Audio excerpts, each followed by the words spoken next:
It's like someone made an Instagram for movies and then applied the over-the-top bad action movie filter to this one. Brick Mansions is a remake of a French movie called District B13 and stars the late Paul Walker as a cop trying to avenge the death of his father in a future version of Detroit that is walled off from the rest of society.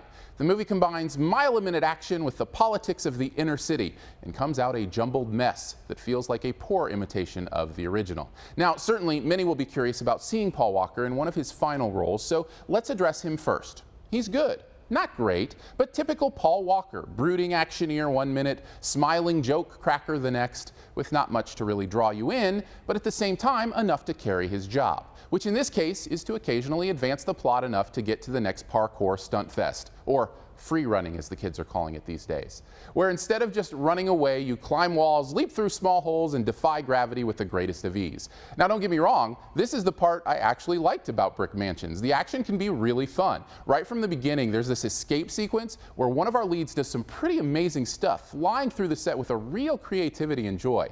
Now I'm not sure the movie ever lives up to that promise again, but every once in a while I found I couldn't help but smile at how cool some of those wall jumps and gorilla leaps felt on screen.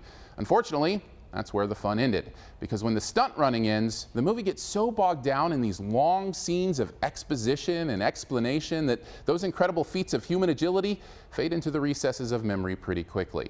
Which would be one thing if the movie actually had a fun or interesting plot to engage in, but instead we have characters explaining things to us that we already know in ways we've seen a million times before, all leading to an end with a revelation that felt more like a duh than a twist. Not to mention that much of the movie almost seems sloppily put together, leaving it feeling jittery and inconsistent. But the worst thing has to be some of the cheesy dialogue. This movie feels bogged down in trying to say witty and clever things, but instead comes off sounding eye-rollingly cliche.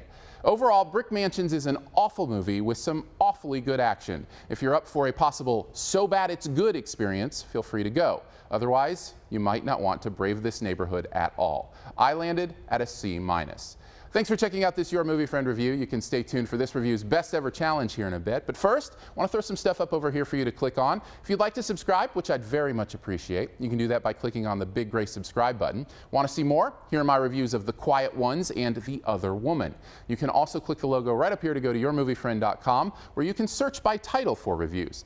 And finally, this review's best ever challenge. This is where you name the best movie ever in a particular category and also try to identify my choice. What is the best movie ever with a prominent posthumous role? I think I know most people's first choice, whether they enjoy watching the world burn or not, so I'll pick something else. Mine is much older and features in my mind the birth of cool. Drop your own answer and a guess at mine in the comments, and the first person to guess mine does get a point. Thanks, and please subscribe.